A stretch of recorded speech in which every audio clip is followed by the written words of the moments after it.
அக்கா, நம்ம வீட்டுக்கு தெரியாம எவ்வளவு பெரிய உண்மையை மறைச்சிட்டு இருக்கோம்னு நினைக்கும் போது எனக்கு ரொம்ப பயமா இருக்குக்கா.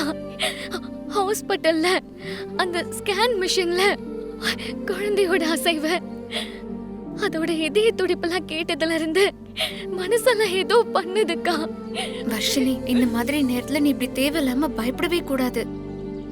எப்பவுமே உன் மனச ரொம்ப சந்தோஷமா வச்சுக்கணும்.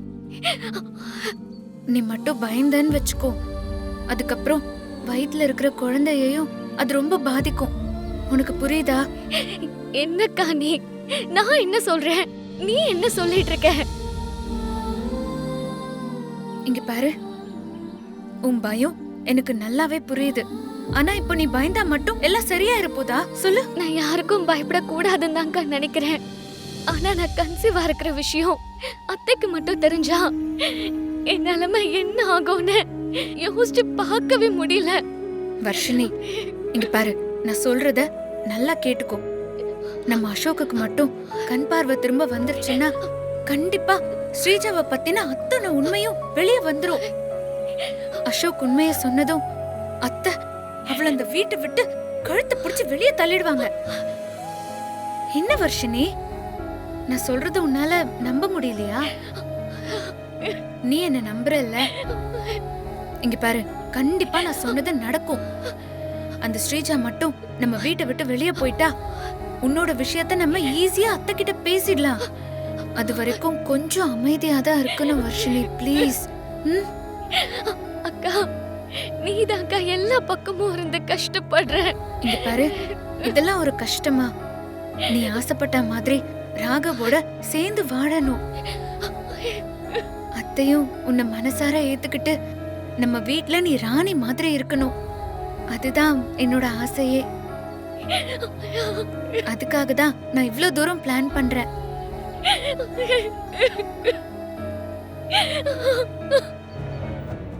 சித்தி, உனக்கு எவ்வளவு கஷ்டப்பட்டு வளர்த்திருப்பேன்டி? உனக்கு எப்படி எல்லாம் ஆளாக்குன? நீ எப்படி வாழணும்னு ஆசைப்பட்ட, ஆனா நீ இப்படி மொத்த குடும்ப மானத்தையே காத்துல பறக்க விட்டுட்டு வந்திருக்கிற. 4 பேர் கேவலமா பேசுற மாதிரி நடந்துக்கிட்டல. என்னடி இதெல்லாம்? என்ன காரியம் பண்ணி வச்சுட்டு வந்திருக்க? உன்னை நான் இவ்வளவு நல்லா கஷ்டப்பட்டு வளர்த்ததுக்கு உன் அம்மாவுக்கு நீ செஞ்சு கொடுத்த கைவாரி இதுதானா?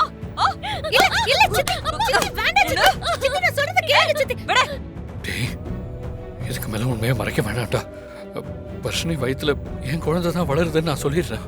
ராகவ், அவசரப்படாத. நீ கொஞ்சம் பொறுமையா இரு. இசை என்ன சொல்றான்னு பாப்போம். அவ ஏதாவது பிளான் பண்ணுவா. கொஞ்சம் பொறுமையா இரு. சொன்னா கேளு. சொல்லுடி, என்ன இது? என்ன இது? சொல்லு. வேண்டாம் பண்ணிக்கிற. சித்தி அடிக்காதீங்க சித்தி, வேண்டாம். நீ பேசாம வாய் மூடிட்டு. நான் எத்தனை தடவை கேட்டேன். 2 பேரும் சேர்ந்து என் தலையில இப்படி இடிய இறக்கி வச்சிட்டீங்களேடி.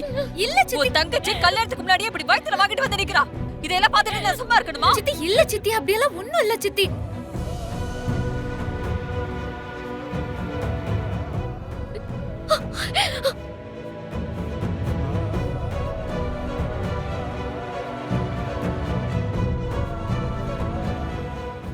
ஓ, இதெல்லாம் உங்க வேலை தானா? சொல்லு. ஐயோ, இங்க வா நீ. சித்தி, நீங்க கொஞ்சம் பொறுமையா இருங்க. இப்பதான் விஷயமே எனக்கு புரியுது. ஆக்சுவலி நடந்த விஷயமே வேற சித்தி. என்ன? என்ன விஷயம் வேற? சித்தி, வர்ஷினி கர்ப்பமா இருக்கான்னு உங்களுக்கு யார் சொன்னது? அது தப்பான தகவல் சித்தி. இன்னும் எதுக்காக 2 பேர் நடிச்சிட்டு இருக்கீங்க? இவ்வளவு நான் சும்மா விட மாட்டேன். இருங்க சித்தி, வேண்டாம் சித்தி. வர்ஷினி ஒன்னும் கர்ப்பமா இல்ல. நான் தான் கர்ப்பமா இருக்கேன்.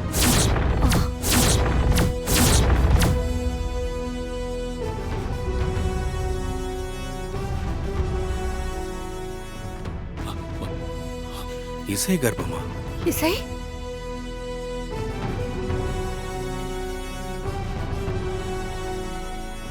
ஏய், என்ன சொல்ற நீ? நீ கர்ப்பமா இருக்கியா? ஆமா சித்தி, நான் தான் கர்ப்பமா இருக்கேன்.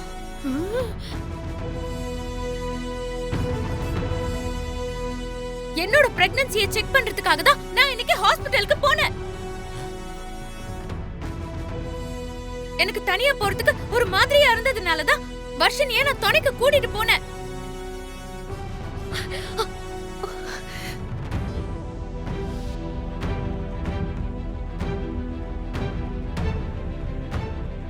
இசை, நீ வர்ஷினியை காப்பாத்துறதுக்காக போய் சொல்ற. நீ கர்ப்பம் இல்ல. என்ன சொல்றதுன்னு எனக்கு தெரியலையே. இசை அபாண்டமா போய் சொல்றா நீ. இவள நம்பாதீங்க. ஆமாத்த, அவ வர்ஷினை காப்பாத்த போய் சொல்றா. நான் ஏன் போய் சொல்லணும்? நீங்க தான் கையில ரிப்போர்ட் வச்சிருக்கீங்கல்ல, அந்த ரிப்போர்ட்ட முதல்ல பாருங்க. நாங்க அந்த ரிப்போர்ட் எல்லாம் ஏற்கனவே நல்லா பார்த்துட்டு தான் இருக்கோம். ஓ, நல்லா பாத்துட்டீங்களோ? சரி சித்தி, அந்த ரிப்போர்ட்ல என்ன பேர் இருக்குன்னு மட்டும் பாருங்க. இசை. ஆமா, இசைன்னு தான் போட்டிருக்கு.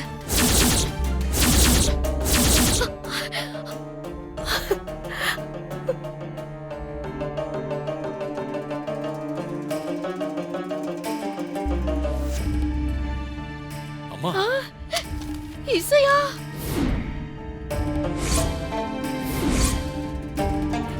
என் மருமக இசை கர்ப்பமா இருக்காளா? என்னங்க, நாம தாத்தா பாட்டி ஆயிட்டோங்க.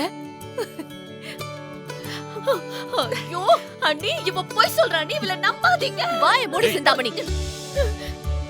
இதுக்கு மேல ஏதாவது பேசுன நல்லா இருக்காது சொல்லிட்டேன்.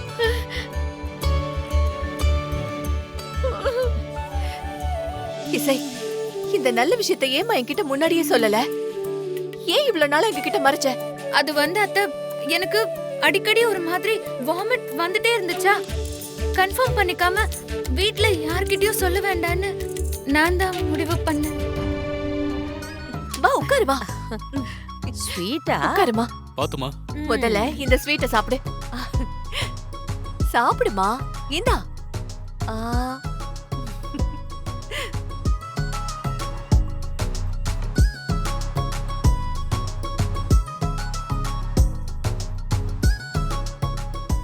ஆமா, டாக்டர் என்ன சொன்னாங்க? வேற ஏதாவது சொன்னாங்களா?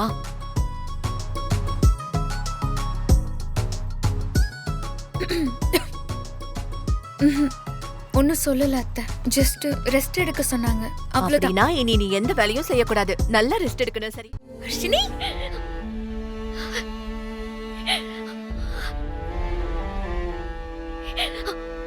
வர்ஷினி, என்ன வர்ஷினி?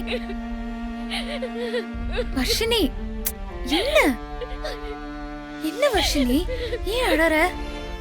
அத்தையே உன் மேல கோவமா இருந்த, இப்பதான் உன்னை புரிஞ்சுக்கிட்டாங்க. இந்த நேரத்துல என்னால உனக்கு தேவையில்லாத பிரச்சனை வந்துருச்சேக்கா. இதுக்கெல்லாம அழுவாங்க?